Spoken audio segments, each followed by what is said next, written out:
마태복음 11장 1절에서 10절, 일본의 그 소설 중에 엔도 슈사케의 침묵이 있습니다. 이는 실화를 바탕으로 쓰여진 소설로 널리 알려져 있습니다. 일본은 우리나라보다 더 일찍 복음이 전파되었죠.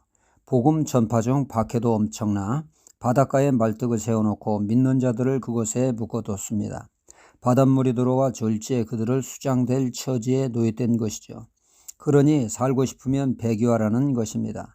하지만 그들은 배교하지 않고 끝까지 믿음을 지키며 순교를 각오합니다. 바닷물은 서서히 그들의 발과 무릎으로 가슴에 차올라옵니다. 이제 그들이 죽는 것은 시간 문제입니다. 이때 이를 지켜본 신부님이 배교를 선언하죠. 하나님이 살아계시면 전능하신 분이라면 그들의 생명을 건져주심으로 하나님의 하나님 되심을 증명해 보이셔야 한다는 것입니다. 이런 무능력한 하나님, 하나님의 백성의 시련에 방관하고 침묵하시는 하나님을 나는 믿지 않겠다고 배교의 길을 걷게 된 것입니다. 과연 그 신분이 원하는 대로 능력의 하나님만이 전부입니까? 아니죠. 하나님은 그때도 변함없이 역사하셨습니다. 성도들이 끝까지 믿음의 길을 갈 수 있도록 힘주시고 그들과 함께 고난의 자리에 함께 역사하고 있었다는 사실입니다. 그러나 이 사실을 자기가 원하는 방식대로 하나님이 역사해야 한다라고 하는 그 신부님은 그 하나님의 역사를 못 보게 돼서 배교의 자리에 빠지게 되었던 것입니다. 믿는 사람들이 주의해야 할 것이 있습니다. 그것은 바로 하나님은 우리와 다르시다는 것을 인정해야 합니다. 이사야 55장 8절로 9절에 말씀하기를 내 생각은 너희 생각과 다르며 내 길은 너희 길과 달라서 하늘이 땅보다 높음 같이 내 길은 너희 길보다 높으며 내 생각은 너희 생각보다 높으니라 말씀하고 있습니다. 그러니까 이 말씀은 우리가 하나를 생각할 때 하나님을 열을 헤아리는 분이시라는 것입니다. 우리가 생각지 못한 것까지 하나님은 헤아리시는 분이라는 말씀입니다. 그러니 우리의 생각을 고집하는 것이 아니라 하나님의 깊은 뜻을 이해하려고 하는 자세가 우리에게 요구된다는 것입니다. 그저 내가 원하는 것을 이루어야만이 하나님의 하나님 되심을 인정하는 것은 잘못된 것이요 영적 교만이라 할 수가 있습니다. 하나님은 내 생각에 가둘 수 없는 전능하신 무한하신 분이십니다. 내 생각이 하나님을 가두게 될 때 그 신앙은 반드시 시험에 빠지게 됩니다. 말씀에서 벗어나게 되죠.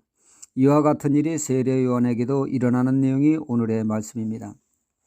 그 당시 이스라엘 백성들이 원하는 그리스도는 왕이신 그리스도입니다.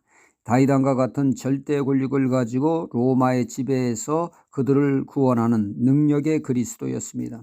세례 요한 또한 그가 헤롯의 죄악을 지적하여 책망함으로 옥에 투옥된 자신을 건져주는 권력의 능력의 그리스도이심을 증명해 주실 것을 은근히 기대했던 것이죠.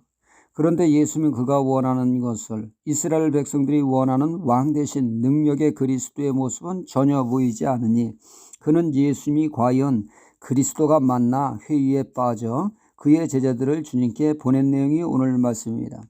이에 예수님은 나의 치유 사역이 그리스도이심을 증명하고 있다고 세례요한이 생각지 못한 그리스도의 사역을 깨우쳐 주시는 말씀입니다.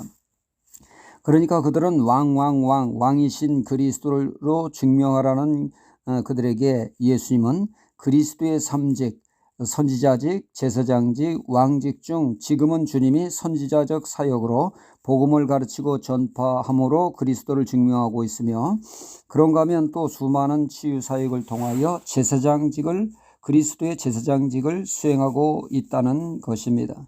구약의 그 제사장이 치유 사역에 관여하고 있음을 우리는 성경 곳곳에서 발견할 수가 있습니다. 나병 환자의 완치 판결을 누가 내립니까? 제사장이 담당하고 있다는 겁니다. 그러기에 주님은 치유받은 나병 환자에게 제사장에 가서 그 몸을 보이라고 말씀하시지 않습니까?